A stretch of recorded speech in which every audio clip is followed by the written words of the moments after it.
Hello and welcome to Eye on Africa. I'm Clarisse Fortuné. Coming up on the program. A fresh Ebola outbreak tears through eastern DR Congo, killing at least 65 people and triggering fears of wider regional spread. Neighboring Uganda has already confirmed the death of a patient after developing hemorrhagic symptoms. Final stretch in Cape Verde ahead of the legislative elections scheduled for Sunday. A high-stakes vote just a few months before the presidential election.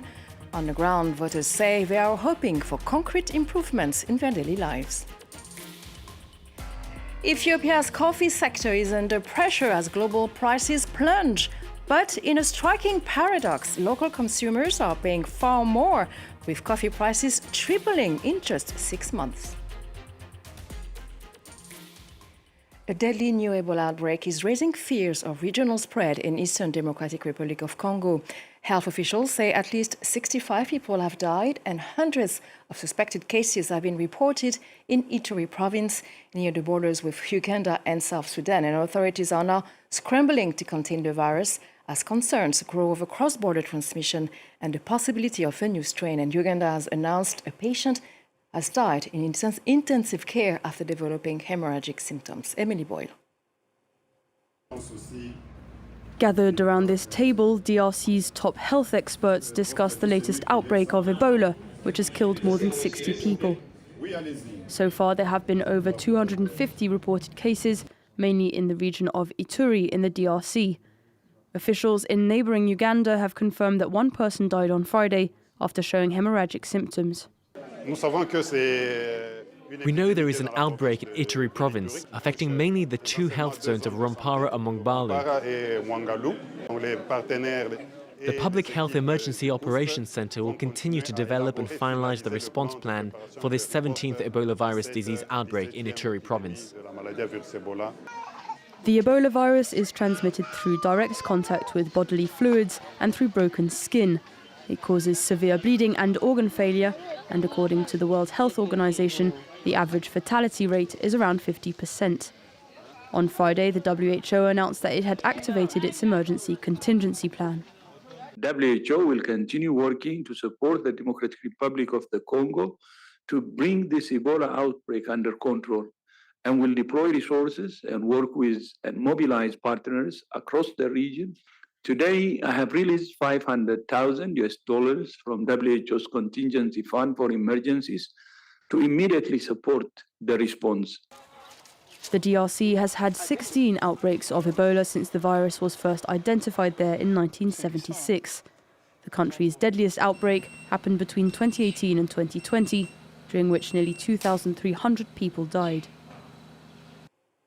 And it's the final stretch in Cape Verde ahead of the legislative elections scheduled for Sunday. The archipelago has a semi-presidential system. The head of government comes from the parliamentary majority, making this a high-stakes vote just a few months before the presidential election. On the ground, voters say they are hoping for concrete improvements in their daily lives. Caitlin Kelly. Although 5 parties are on Sunday's ballot, Cape Verde's election is essentially a two-horse race. The Liberal Party, the MPD, the same as the country's Prime Minister, is defending its record by highlighting political stability and economic growth. Facing them is the PAICV, the country's historic party, led in these elections by Francisco Carvalho. They are critical of the rising cost of living and the promise to fight unemployment, as well as other economic reforms. Despite this political rivalry, Cape Verde is often described as one of Africa's most stable democracies, with peaceful political transitions carried out through the ballot box. On the ground, voters say they are hoping for concrete improvements in their daily lives, like access to basic services. Let's take a listen. I hope these elections will be fair and transparent for all Cape Verdeans. I also hope that the parties will put forward proposals that will have real impact in helping the country and its people, and that they will not resort to personal attacks between candidates as they have done so far. They make promises, but they don't keep them.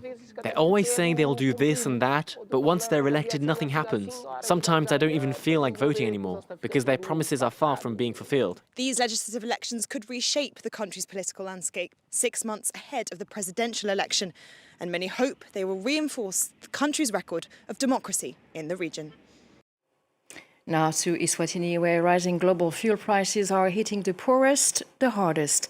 For many low-income households, paraffin is a daily necessity used for cooking, heating and lighting. But a sharp price hike is now forcing families to make difficult choices.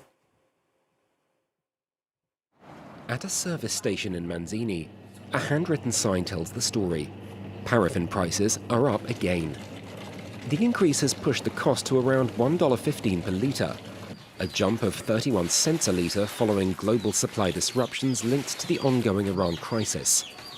For residents like Nelisiwe Gwebu, paraffin, also known as kerosene, isn't optional, it's essential. She uses it every day, from cooking meals to lighting her home. But with prices rising, even basic needs are becoming harder to afford. It really hurts me because I can only buy 1 liter. And this 1 liter, I can only use it for 2 days. Across Manzini's townships, paraffin stoves are a lifeline for families without access to affordable electricity. A lifeline that's becoming increasingly frayed. This will cause serious damage in the country. Women may end up in prostitution because of money. Men will do crime, robbing shops and house break-ins because of money. Eswatini imports all its fuel and adjusts prices monthly in line with global markets and currency shifts. Officials acknowledge the burden is falling on those most vulnerable, but so far there's little clarity over any relief. And for families already struggling to get by, the rising cost of paraffin is turning a basic necessity into an unaffordable one.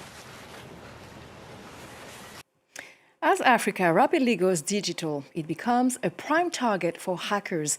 Cyber attacks are surging, with organizations experiencing thousands of attacks a week. And this week alone, Senegal's treasury said that it was the latest to fall victim. Earlier this week, the Senegalese Treasury reported an incident impacting their computer systems since the weekend. Experts are calling it a cyber attack. From what we know, the problem has remained unresolved, paralysing operations including customs services and salary payments. This is the third public institution to be faced with an attack in the past 6 months in Senegal. The tax website was targeted in October, and the National ID Directorate that issues things like ID cards was forced to shut down in January when a ransomware group calling itself the Green Blood Group claimed responsibility for stealing 139 terabytes of data, including citizen records, biometric information, and immigration documents. Questions have been raised as to the vulnerability of the country's IT systems, as experts say Senegal must be better prepared, given the significant digitalisation of the country's admin systems. The group that claimed responsibility for the attack, when investigations were carried out, it was found that this group has attacked 6 countries, and Senegal is among those 6. These are new groups emerging, perhaps looking to learn, and they find Senegal to be a testing ground. So the question to ask is not about the cyber attacks, but about our capacity to be resilient in the face of cyber attacks. In recent years, Senegal has been digitising several of its administrative services.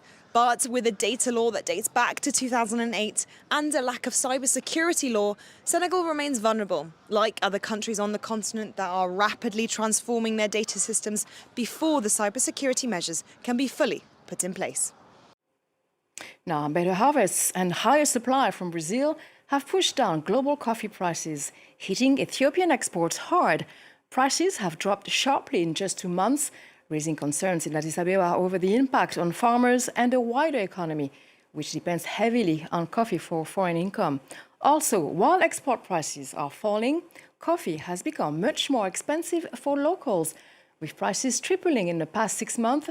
Here's our Ethiopia correspondent, Tom Kennedy. This family-run coffee farm in the southern Ethiopian highlands takes pride in the quality of their beans. Their coffee has a Grade 1 rating, signifying the highest possible standards. But their livelihoods are under threat. Export prices have dropped by 30% in 2 months after a boost in supply from South American competitors. What they're doing is they're trying to produce a lot of coffee, so they're trying to increase the quantity in order to keep up with the price. So it might be a problem because especially this area, like around Yergalem, most farmers, their life is dependent on the coffee.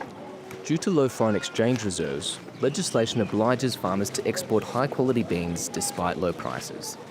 So Yana Estate cannot sell beans to this Hawassa cafe, creating a paradox. Domestic supply is low, and coffee prices have tripled for locals in 6 months. Yes, the prices have surged recently, but patrons are still coming. Coffee is very important in our culture. We don't just drink 1 cup a day, we have many. Some farmers have been accused of illegally hoarding their beans, waiting for export prices to rise. But prices are expected to drop another 10% in the coming months. It is highly volatile, so hoarding for a volatile commodity is not recommendable. So, and at the same time, for coffee, longer time you hold it, the flavor reduces and you will get a lesser price in the market. Making up 30%, coffee is Ethiopia's largest export and accounts for almost half of the country's much-needed foreign exchange earnings. And I do love Ethiopian coffee. Now, a word of sport with Tunisian football. Thousands of Club Africain fans celebrated their team's league title, overcoming rivals Espérance to end an 11-year wait for domestic glory. Both Club Africain and Espérance Sportive de Tunis will represent Tunisia in the next season's CAF Champions League. It was a tough championship, and we fought right to the end, right up to the final minute of the last match of the season. Thank God we won the championship against Espérance Sportive de Tunis right in front of their own fans, even though they were our direct rivals. That's all there is to it. You can see the joy today. This is the people's club, and this is the people's joy. We didn't give up after 11 years of suffering and hard work. Fans who never abandoned their team, who spent their own money without ever turning their backs on their club. The only fans in Africa, indeed in the whole world, who never lost hope or abandoned their team. We stood by our club, and today our club has not let us down. And that concludes this edition. Thank you for watching Eye on Africa on France 24.